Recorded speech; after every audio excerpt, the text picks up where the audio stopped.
Okay, hi. Hey, How's it going? good. How are you? Good. All right, so first off, just want to thank you for taking the time to speak with us and for us to ask you a few questions. If you could just introduce yourself for us, please. Yeah, I'm Dale. I'm a first year med student here at Stanford Medicine. Why did you choose medicine? Yeah, that's a really good question. So, I think if you look at my elementary school yearbook, I actually said I want to be an astrophysicist, which is a bit different from like medical doctor. But I feel like I had like a lot of career changes in elementary school. So I want to be a marine biologist, I want to be an astrophysicist, and I want to be a creative writer. And I think what I've realized as I grew up is I liked astrophysics because of the science behind it. I liked how planetary bodies come together and understanding the mysteries of the unknown. And I really liked creative writing because I liked hearing about people's stories and I liked writing my own stories. So I feel like storytelling is a big part of my identity. And medicine was really where I found that intersection of where you really learn about the science. You use a lot of scientific evidence-based materials, but you also hear stories. You hear the humanism behind your patients, behind your coworkers, your peers, and you really combine that science with the storytelling. And I feel like there's really no other field where you really get into such in-depth into the humanism while also being able to engage with discovering more of the unknown, whether that's unknown of the mind or unknowns in like immunology. So a lot of that I think combined for me in medicine. And I think when I really started considering medicine, I started shadowing like a lot of people, just seeing how doctors are doctors, and it was really interesting to see how doctors are also people, and there's humanism within the profession itself. So I think that was just really cool to learn about, and I think I really found an identity for myself within this profession. Okay, great. Thank you so much, Dale. The next question we have for you is if you could please describe for us the kind of doctor you would want to see. hmm Yeah, I think the kind of doctor I want to see is I feel like there are a lot of different types of doctors, and they can all kind of fit into this role. But I obviously want someone who knows what they're doing, but also is able to communicate with me in a way that I want them to communicate. So that usually means a lot of empathy, just listening to my concerns, and also just being able to understand my culture. If I'm being prescribed something or treated for something, then I do want that cultural kind of awareness. So things I don't like to eat in my diet, or things that I really can't change about my lifestyle that much. Maybe just being aware of that and just being really open to different ideas and creative solutions. And I think just coming also from an engineering background, a lot of what we do is there's a lot of problems out there, and sometimes our solutions can be very creative and maybe not the most elaborate or the most eloquent solutions, but it's something that works. And I think that's what I really value, what I would really value in my doctor is seeing someone who is able to adapt to different types of situations, being able to adapt to different types of cultural backgrounds or socioeconomic backgrounds. And I think all of that comes underlined with a good sense of empathy. I feel like without empathy, you can't really see yourself in the other person's shoes. So I think it's just someone who's very empathetic, someone who can understand being in that other person's shoes, someone who's creative, and someone who's just very human. I feel like everyone makes flaws, and like we're all human, and that's what being human is. So I don't think I would necessarily be offended if my doctor like misdiagnosed, for example. But obviously they're trying their best to give you the best treatment possible, and I think that's what really matters for me is they listen to my story, they try their best and their absolute best to just come up with something that'll work for me, and just getting a lot of collaboration I think is really valuable to me. Something we're hoping to kind of ask as well is if there's any comments or ideas or things that you would like to share in this video with viewers. Yeah, I guess something I wish I could tell myself if I could go back in time and talk to a younger version of me is this is kind of cliche, but just really trying to find your own path and finding your own passions is really important.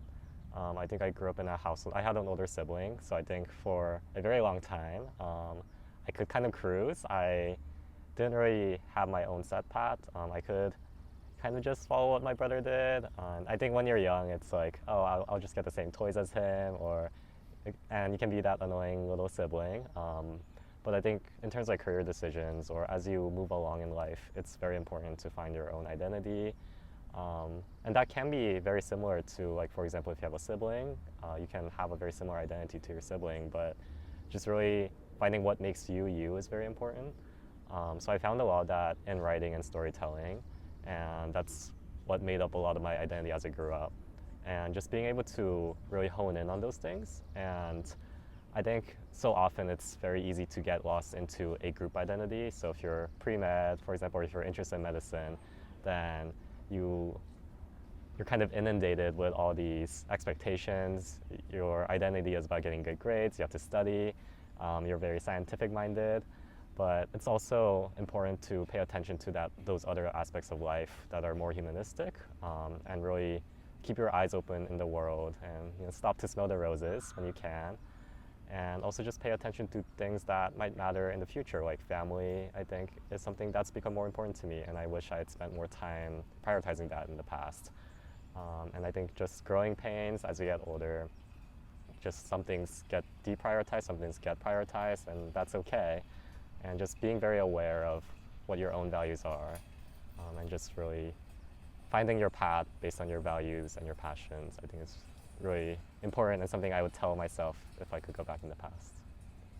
Just a few follow-up questions that we have. The first one is, can you remember some of the creative stories that you wrote as a kid?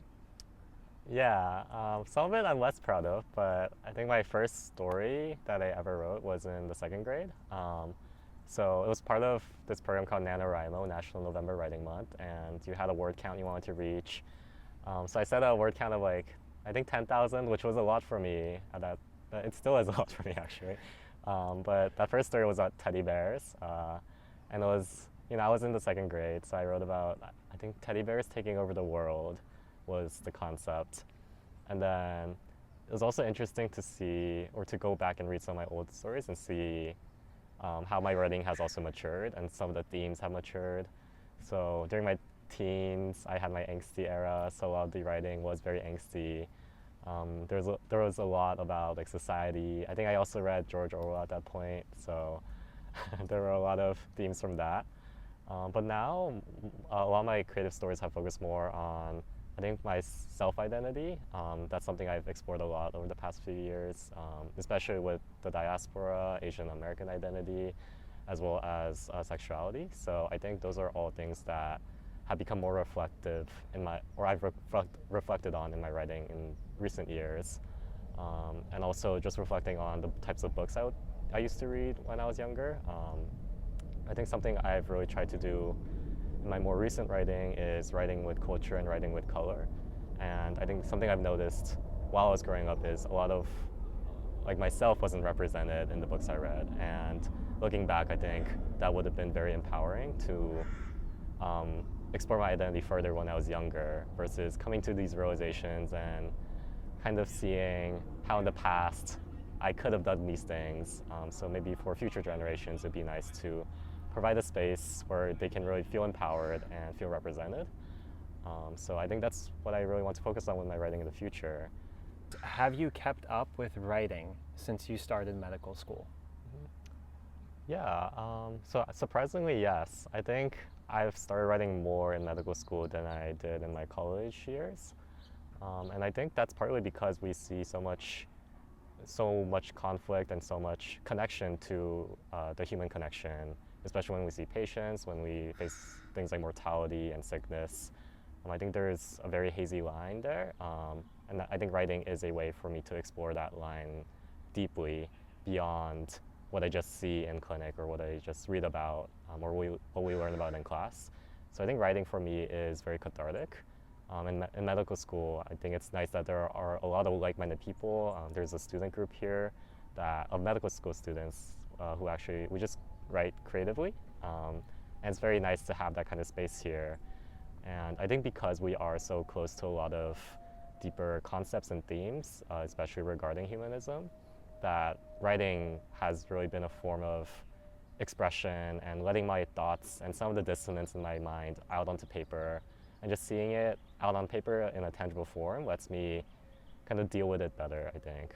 So it's always, I think I've actually had more time, or I've intentionally set aside more time to write in medical school, to really explore those themes further and just reflect more on life and career in general. Yeah. Okay, great. So the next question we have for you is just asking a little bit more about your engineering background, and hoping if you could expand for us a little bit on what drew you towards engineering and how you think it's similar and dissimilar to themes and aspects of medicine. Yeah, that's a good question. So I think I was really drawn to engineering because, so superficially, I think I always say, oh, I liked math enough to do engineering. But I think I really chose engineering because of its applied nature. And I think, so my brother actually majored in biology. And I think just seeing his journey, I felt like it was very limited to a specific type of learning. So it was very classroom based. It was all very laboratory based. And I think with bioengineering, I saw kind of a mix of both worlds where you don't go in as in depth into a lot of topics, but you get a lot of breadth. So you do a lot of physics, you do a lot of chemistry, you do a lot of math, and a little bit of biology, and you kind of bring it all together. And I feel like that's what I really wanted. So a lot of the labs that we did were really interesting. We had like a cockroach lab where we made a human cockroach interface. So we connected EMG to our arms and basically controlled a cockroach leg. And I think just thinking through that problem, it was a very intentional exercise, even if the end product was not something that you might use in real life. It was a lot of testing, it was a lot of validation, and there were a lot of different skills that you had to use. And I think just thinking through that problem, and even if we don't see that specific example in the real world, I think we see a lot of steps to get an end product in the real world. And in medicine, I feel like I see a lot of engineering reflected in medicine because you might have a patient who's sick, and not every patient is the same. You have to think through different types of scenarios, and you have different workflows. It's a lot of different skills that you have to bring together, and I think in medicine you learn a lot of different skills. You learn how to empathize with the patient, you learn how to do differential diagnoses, and you have a toolbox with you. And I think just being able to apply or know when to apply different parts of that toolbox is very important in medicine. And I think that's something that having an engineering background has really helped prepare me for, is being able to do a little of a lot. So you just have a diverse background, and being able to know when to use different things, I think has been really valuable to me.